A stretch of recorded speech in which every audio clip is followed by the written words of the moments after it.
Ladies and gentlemen, let's RedGamer.com video. We have a bit of exclusive information regarding the Xbox One and PlayStation 4's CPU performance from Allegorithmic.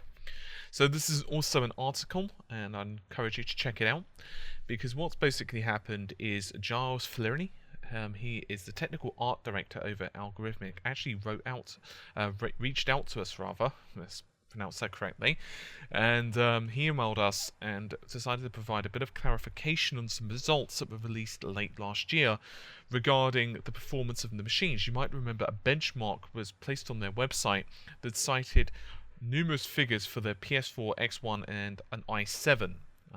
The figures were 12 megabytes for the Xbox One, 14 for the PS4 and 26 for the PC. So there were a lot of confusion on exactly what was being calculated in these results, and in addition to that, what percentage of the CPU was being utilized, because it basically said one CPU, so you could take that in multiple different ways.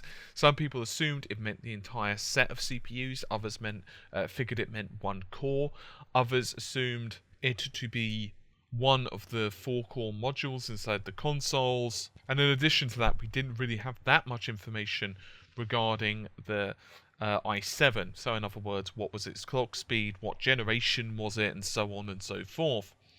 So as I said, Giles has emailed me and actually provided a bit of information.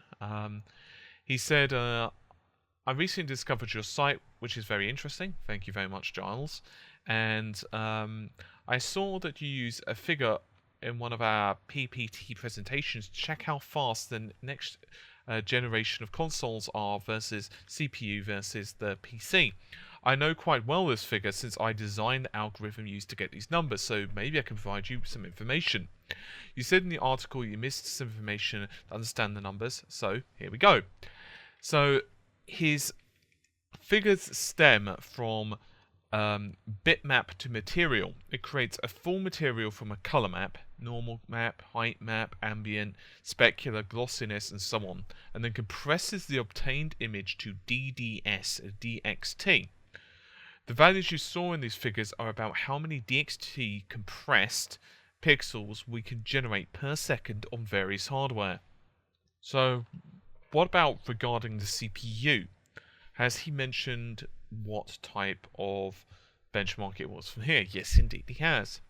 He said, and I quote, however, there was a small mistake in the figure, that was the figures that they quoted, in that the numbers are not relative to the whole CPU, but to a single core. So the 14 megabyte a second versus 12 megabyte versus 26 was on the PS4, Xbox One and i7 second generation core. So in other words, that would be like the Sandy Bridge, so we could assume something along the lines of a 2600. So now we know that the figures are what they're actually doing, and he said also the algorithm is based on shader computation in texture space versus screen space, so it can be compared to a CPU-based shader language operations, with tasks such as image rasterization, image interpolation, per pixel offset, blurs, and etc. Now, I actually received this email, this is out of quote obviously, really late on, actually I think it was mid-Saturday to be fair, UK time, and he's replied, or he's actually emailed me via his work address. So what I'm doing is I'm reaching out to contact him because he wanted me to contact him again if we had further information. So I've shot him a couple of questions over, so hopefully I can get some responses back on this, but I wanted to send this out to you guys anyway, so hopefully you're going to enjoy this little nugget of information. Hopefully I can come back with some more insights. Anyway, hopefully you've enjoyed the video. I'll see you soon. Take care. Bye for now.